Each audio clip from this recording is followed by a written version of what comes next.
She said my ring was too cheap. My neighbor said, "It's perfect." 3 months later, her husband came home. Welcome back to Ryan's Revelations. Today's story is about the dangerous comfort of rebound relationships and how predators disguise themselves as saviors. About a man who thought he'd found healing after humiliation, only to discover he'd walked into something far worse. If you've ever been vulnerable after heartbreak and someone appeared at just the right moment, stay with me. This one's going to hurt. Before we start, hit that subscribe button. These stories expose the patterns that people hope you'll never recognize. Your support keeps them coming. Now let's get into it. Hey, my name is Alex Reed. I'm 27 years old, and I work as a mechanic in Riverside, Ohio, a small town on the edge of Cleveland where the winters bite hard and the summers drag on like an old engine struggling to turn over. My days are pretty routine. I clock in at Bernie's Auto Repair around 7 a.m., spend hours under hoods fixing transmissions, oil leaks, whatever else rolls in. It's greasy work, but I like it. There's satisfaction in taking something broken and making it run smooth again. I live alone in a rented one-bedroom house on Maple Street. Nothing fancy, just a place with a leaky faucet in the kitchen and a backyard that has more weeds than grass. I don't have much, but I've always been careful with money. No fancy cars, no weekends in the city.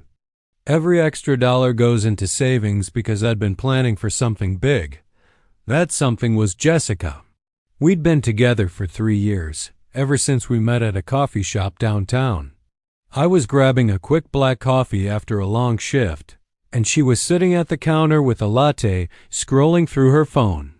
She looked up, smiled, and asked if the seat next to her was taken. We talked for hours that day about her job as a receptionist at a dental office, my love for classic cars, how we both hated the lake-effect snow that buried the town every winter. It felt easy, natural. Jessica was beautiful in that effortless way. Long brown hair, a laugh that lit up the room, eyes that made you feel like you were the only guy in the world. We had our spots around town, the diner for late-night pancakes, the park by the lake for walks when the weather cooperated. But lately, things had felt off. She'd complain about our simple life, hinting at wanting more. Nicer dinners. Trips we couldn't afford. I'd brush it off, tell her I was working on it. Deep down, I knew she was right. I wasn't rolling in cash, but I was trying. For months, I'd been saving for the ring. Every overtime shift, every skipped beer with the guys at the bar, it all went toward that little velvet box. I picked it out at a jewelry store in Cleveland. Nothing extravagant. A simple gold band with a modest diamond, about a carat, set in a classic solitaire style. It cost me $2,800, everything I'd scraped together. I imagined her face lighting up, tears in her eyes saying yes. It was going to fix everything, make her see that I was committed, that we could build something real. I planned the proposal down to the minute. A Friday night, our anniversary of sorts, the day we first met. I booked a table at Giovanni's, the Italian place where we'd had our first real date. It wasn't cheap, but it was worth it. I practiced in the mirror that morning. Jessica, you've been ... will you marry me? My hand shook just saying it to my reflection. That evening, I picked her up in my truck, freshly washed for the occasion. She looked stunning in a red dress, her hair curled just right. You clean up nice? She teased as we drove. The restaurant was perfect. Dim lights casting a warm glow over white tablecloths, soft violin music playing in the background, couples at nearby tables whispering and laughing. Our server brought breadsticks and wine, and we chatted about work. Her dealing with cranky patients, me wrestling with a stubborn alternator all day. I could barely eat, my stomach in knots. When dessert arrived, tiramisu for her, cannoli for me, I knew it was time. My heart pounded like a jackhammer. I reached into my pocket, pulled out the box, and slid off my chair onto one knee. The room seemed to stop. "Jessica," I said, my voice cracking a little, "you've made my life better in every way. I love you more than anything. Will you marry me?" I opened the box, the diamond catching the light just right. She stared at the ring for what felt like forever. No smile. No gasp. Just her eyebrows arching slightly, like she was inspecting a menu item she didn't order. "Alex," she started, her voice low. "I thought it would be something different." I blinked, still on my knee. "What do you mean?" "I picked it out just for you." "It's—" She cut me off, glancing around as if embarrassed. "It's nice, but it looks so small, so cheap." Her words hit like a punch to the gut. The diamond suddenly seemed tiny in the box, insignificant. Whispers started from nearby tables. Eyes were on us. I felt my face burn. "I saved for months," I whispered, trying to keep my voice steady. "It's what I could afford." "I thought you'd—" "I'm sorry, Alex," she said, dabbing her lips with a napkin. "But this it's not what I imagined. I need more than this." She stood up, smoothing her dress, and walked toward the exit without another word. I stayed there on the floor for a second, the box still open in my hand, until the server awkwardly asked if I needed anything. I closed it, shoved it back in my pocket, and paid the bill with numb fingers. The drive home was a blur. Streetlights streaking past, my mind replaying her words on loop. Cheap, small, not enough. When I got inside, I slammed the door, tossed the ring box onto the kitchen table, and collapsed on the couch. Tears came then, hot and angry. How could she say that after everything? I felt like a fool, like I'd been kidding myself all along. 2 days later, my phone buzzed with a text from her. "Alex, you're a good guy, but I deserve more. We should end this." No call. No explanation. Just that. I didn't reply. What was there to say? The next week dragged on like molasses. I'd show up at the garage, bury myself in work, but my mind was elsewhere. The guys noticed. My boss Bernie asked if I was okay, but I brushed it off. At home, it was microwave dinners, beer from the fridge, and silence. The ring sat on the table like a mocking reminder. Those days after felt like I was moving through fog. I dragged myself to work every morning, clock in without a word, bury my head under hoots for hours. Wrenches turned, oil changed, engines roared back to life, but I felt dead inside. Weekends were the worst. No work to distract me, just endless hours ticking by. One Saturday afternoon, I forced myself outside to tackle the backyard. The grass was knee-high, weeds choking the flower beds I'd planted with Jessica last spring. I figured physical labor might clear my head, so I hauled out the old lawnmower from the shed. It sputtered a few times, coughed up some smoke, but refused to start. I yanked the cord harder, cursing under my breath as sweat dripped down my back. "Come on, you piece of junk," I growled, kicking the tire. "Nothing. Need a hand with that?" I turned to find a woman standing at the fence between our yards, my neighbor. I'd seen her around a handful of times since she moved in about 6 months ago, but we'd never really talked beyond a polite wave. She was probably late 30s, with dark blonde hair pulled into a ponytail and an easy smile that didn't seem forced. "Isabel," she said, extending a hand over the fence. "Isabel Monroe. I live next door." "Alex," I said, wiping grease off my palm before shaking hers. "And yeah, this thing's being stubborn." She leaned over the fence, eyeing the mower. "Probably the spark plug. I had the same issue with mine last year." "Want me to take a look?" I raised an eyebrow, surprised. "You know about lawn mowers?" "I'm a nurse," she said with a laugh. "But my ex-husband was useless with anything mechanical, so I learned." "Mind if I come over?" "Sure," I said, stepping back. She walked around through her gate and knelt beside the mower, examining it with practiced hands.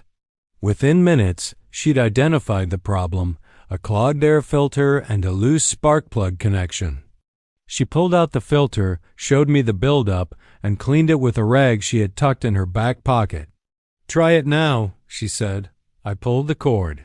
The engine roared to life on the first try. "You're a lifesaver," I said, genuinely impressed. She stood, dusting off her knees. "Happy to help." Beat spending Saturday afternoon alone watching Netflix. There was something in the way she said it, not pitying, just honest, that made me look at her differently. She had this calm, self-assured energy that put me at ease. "Well, if you ever need anything," I said, "I'm pretty handy with cars." "I'll keep that in mind," she said, smiling. "And hey, if you're not doing anything later, I'm grilling burgers. You're welcome to come over." No pressure. I hesitated. Part of me wanted to stay in my cave of misery. But another part, the part that was tired of being alone, said yes. "Sure," I said. "That sounds good." That evening marked the start of something I didn't see coming. This story is brought to you by Ryan's Revelations, where every savior has a motive.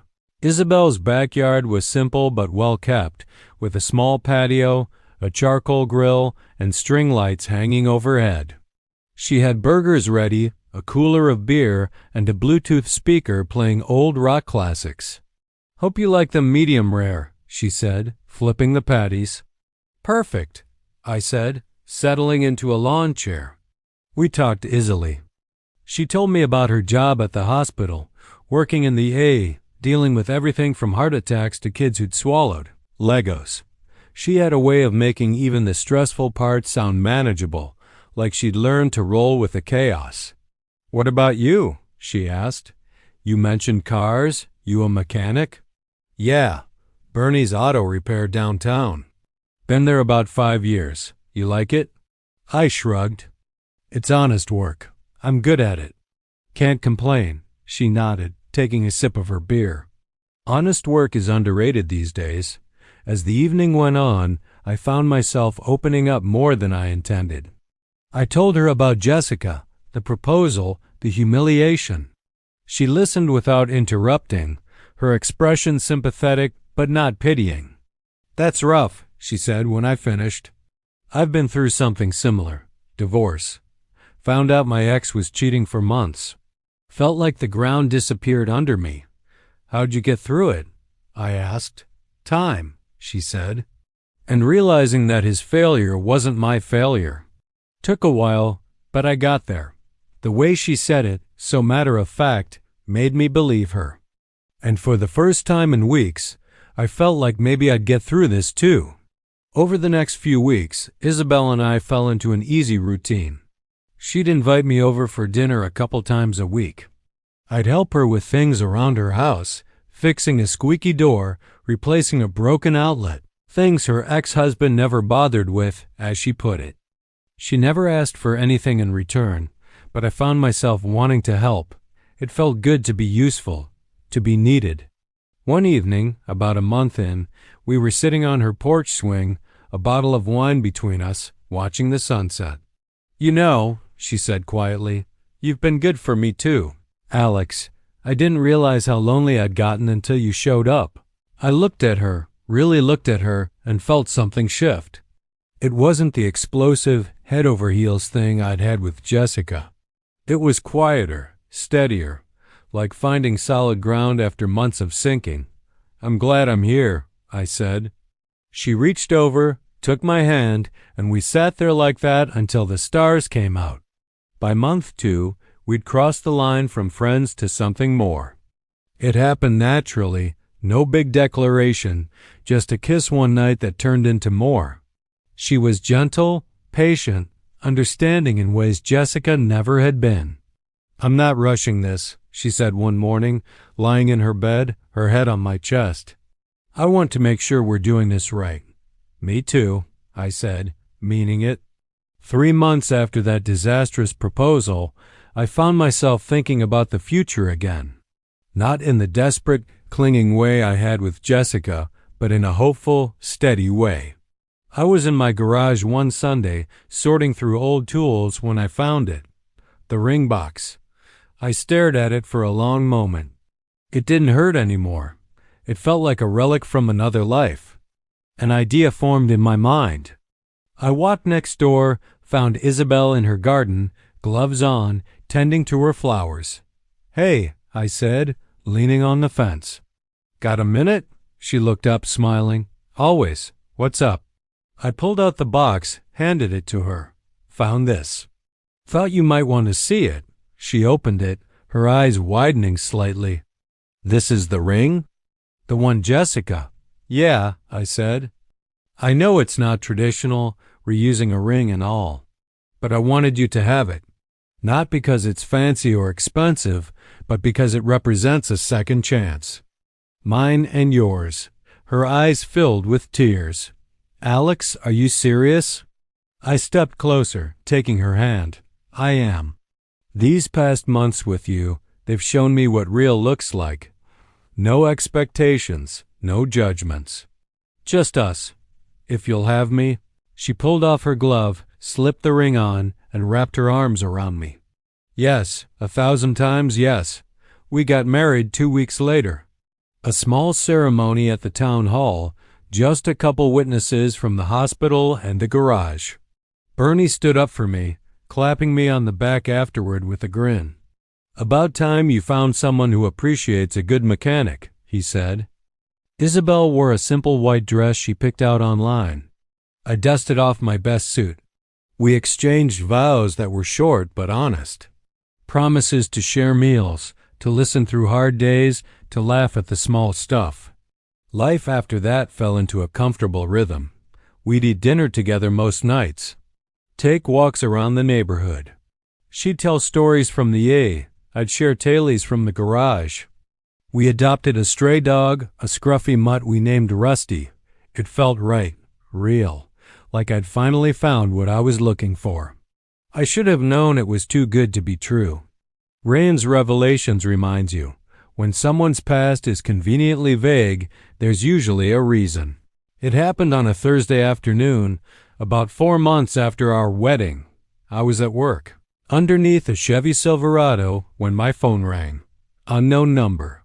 I almost didn't answer, but something made me slide out and pick up. "Alex Reed?" A man's voice. Deep, angry. "Yeah, who's this?" "Derek Monroe." Isabel's husband. My blood turned to ice. "Her ex-husband, you mean?" "No," he said, his voice hard. "Her husband. We're still married. Have been for 16 years. I sat there in the garage, oil stains on my hands, the phone pressed to my ear, unable to process what I was hearing. "That's impossible," I said. "She's divorced." "She told me." "She told you what she needed to tell you," Derek interrupted. "I've been overseas for the past year. Military contractor. Extended deployment in Iraq. I came home early, surprise visit, only to find out from the neighbors that my wife has been living with some guy." "That guy being you?" My stomach dropped. "We got married. At the town hall. I have the certificate." Derek laughed, bitter and sharp. "You have a piece of paper. But you can't marry someone who's already married. That's called bigamy. And guess what? You're on the hook for it." I couldn't breathe. Couldn't think. "I'm at the house right now," Derek continued. "Our house. The one we've owned for 12 years. Isabel's not here, probably at work, but I think you and I need to have a conversation. Face to face." "Be here in an hour." He hung up. I stood there in the garage, my mind racing. This couldn't be real. Isabel wouldn't lie about something like this. She wouldn't. But even as I thought it, pieces started clicking into place. The way she'd been vague about her divorce. How she never showed me paperwork. How she'd rushed the marriage at the town hall, saying she just wanted it done, no fuss. I drove to her house, my house, our house. I didn't even know what to call it anymore, my hands shaking on the wheel. Derek was waiting on the porch. Tall, maybe early 40s, military bearing, arms crossed. He looked at me with a mixture of anger and something else. "Pity, maybe." "Alex," he said as I got out of the truck. I nodded, unable to speak. "Come inside." We need to talk. The house looked the same, but everything felt different. Wrong. Derek led me to the dining room table where he'd spread out documents. Marriage certificate, his and Isabel's, dated 16 years ago. Mortgage papers with both their names. Bank statements. Tax returns. We're not divorced, Derek said, sitting across from me. We're not even legally separated. We've had problems, sure, but we've been working through them. Or so I thought. She told me you cheated, I said quietly. That the divorce was finalized 6 months before I met her. I never cheated, Derek said, and there's no divorce. Check the county records if you don't believe me. He pulled out his phone, showed me text messages between him and Isabel from the past year. Casual stuff. How's work? Sent you money for the mortgage. Miss you. Nothing about divorce or separation. Why are you showing me this? I asked, my voice breaking. Because you're not the first, Derek said. My head snapped up. What? 3 years ago, I was deployed in Afghanistan for 8 months. Came home to find out Isabel had been living with a guy named Marcus. Told him the same story. That we were divorced. That she needed someone. Marcus was a good guy, just like you. Young, vulnerable, believing her lies. I felt sick. Before that, there was Jason. Different deployment, same pattern. She finds guys who are going through something, vulnerable, lonely. She plays the supportive divorcee, makes them feel needed. And when I come home, it all falls apart. Why doesn't she just divorce you? I asked. Derek's jaw tightened. Because she likes the stability. The house, the health insurance through my contractor gig, the money I send home. But she doesn't like being alone. So she fills the void with men who don't ask too many questions. He stood up, walked to the window. I've tried to leave. Filed for divorce twice. Both times she convinced me to give it another shot. Said she'd change. That it was the loneliness, the deployments. I'm an idiot for believing her. Does she know you're here? I asked. Not yet, but she will soon. And when she gets here, you need to decide if you're going to stay and watch her lie to both of us, or if you're going to walk away now while you still can. I sat there, staring at the table, at the documents proving my entire relationship with Isabel was built on lies. The marriage certificate, I said. The one from the town hall. Is it real, legally? No. You can't marry someone who's already married. At best, it's a meaningless piece of paper. At worst, you could be charged with bigamy. My world was collapsing. Again. But this time, it was so much worse than Jessica's rejection. Because this time, I'd actually believed I'd found something real. The front door opened. Isabel's voice called out, "Derek? Is that your truck outside?" She walked into the dining room, froze when she saw me sitting there with her husband. "Alex," she breathed, "what are you doing here?" "He knows," Derek said flatly. I showed him everything. Her face went pale. "Derek, I can explain." "Don't," I said, standing up. "Don't explain. Just tell me one thing. Were we ever really married?" She opened her mouth, closed it. Her eyes filled with tears. "No," Derek answered for her. "You weren't, because she's still married to me." I looked at Isabel, this woman I thought I'd known, thought I'd loved, and saw a stranger.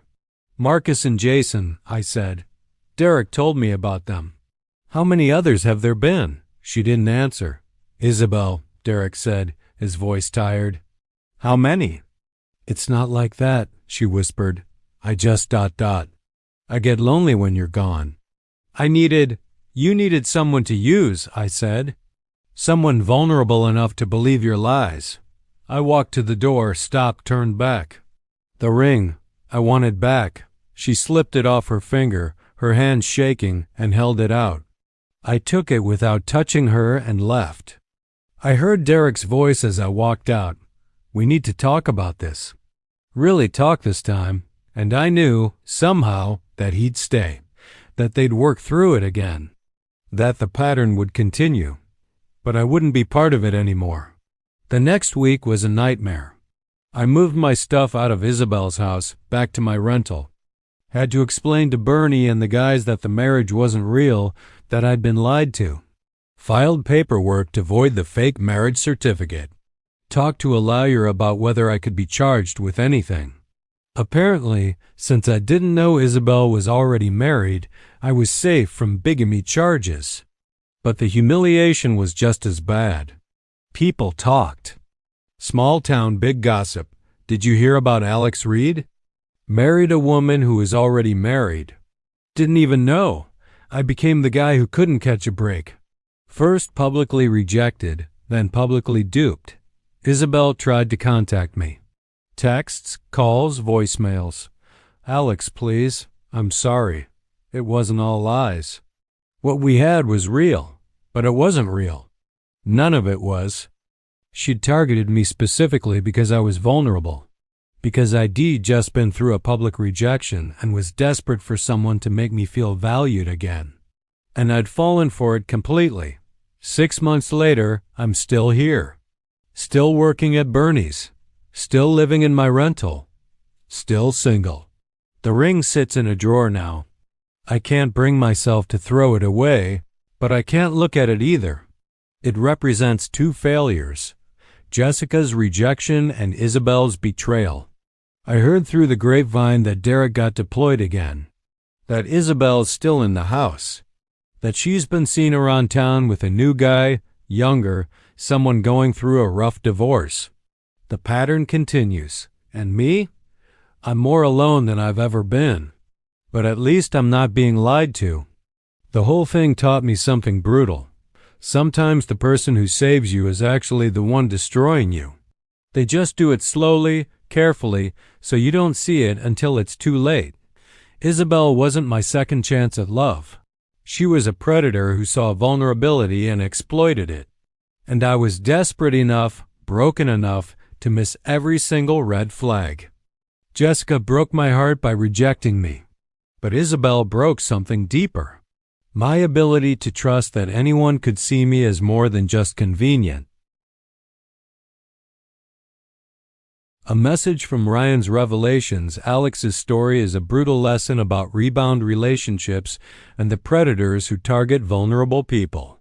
Isabel wasn't a lonely divorcee finding love again. She was a serial cheater who used her husband's deployments to prey on men going through difficult times. Was Alex a victim? Yes, he was lied to, manipulated, and used. But he also ignored red flags. The vagueness about her divorce. The rushed marriage. The fact that she never introduced him to anyone from her past. Derek is the tragic figure here. A man who keeps forgiving his wife's betrayals, enabling a pattern that hurts everyone involved. The lesson.